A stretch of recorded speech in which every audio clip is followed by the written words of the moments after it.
Mr. Speaker, I rise in opposition to H.R. 2.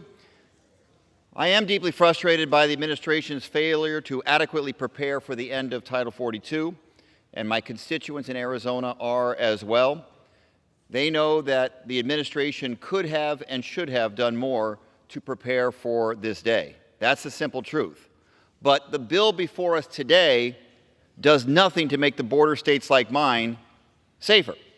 It does not ensure an orderly and humane legal asylum process, and even makes it more difficult for refugees from countries like Cuba and Ukraine to seek asylum here. It does not stop the flow of deadly drugs like fentanyl into our communities. In fact, it diverts law enforcement resources from going after drug traffickers and smugglers. This bill demands much more from the Customs and Border Protection officers, but does not provide the necessary funding for CBP to manage the surge of traffic, leaving our ports and our nation more vulnerable and less secure.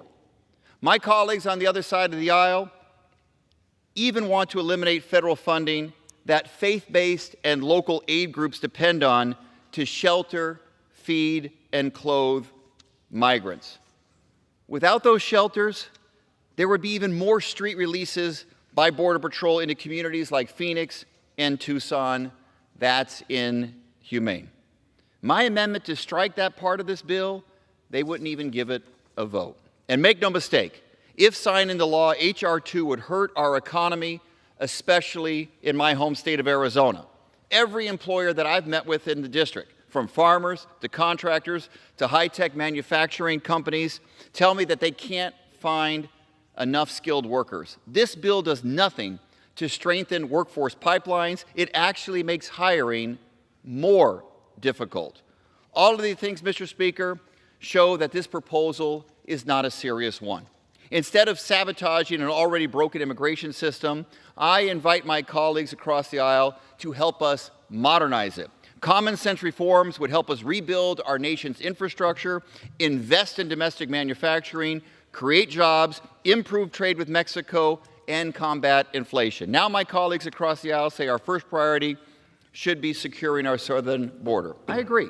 The situation at our border is dire. There's no getting around it. Gentleman, additional 30 seconds. Thank you very much, Gentleman's Chairman. yield an extra 30 seconds. The situation at our border is dire. There's no getting around it, and Congress and the administration must do more. But one of the things we can do to secure our border is to modernize the immigration system.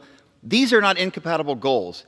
Any serious proposal must do both. And I'm ready to work in good faith to find a path forward, and I'll be at the table. My colleagues across the aisle are ready to do the same. I yield back. The gentleman reserves. The gentleman from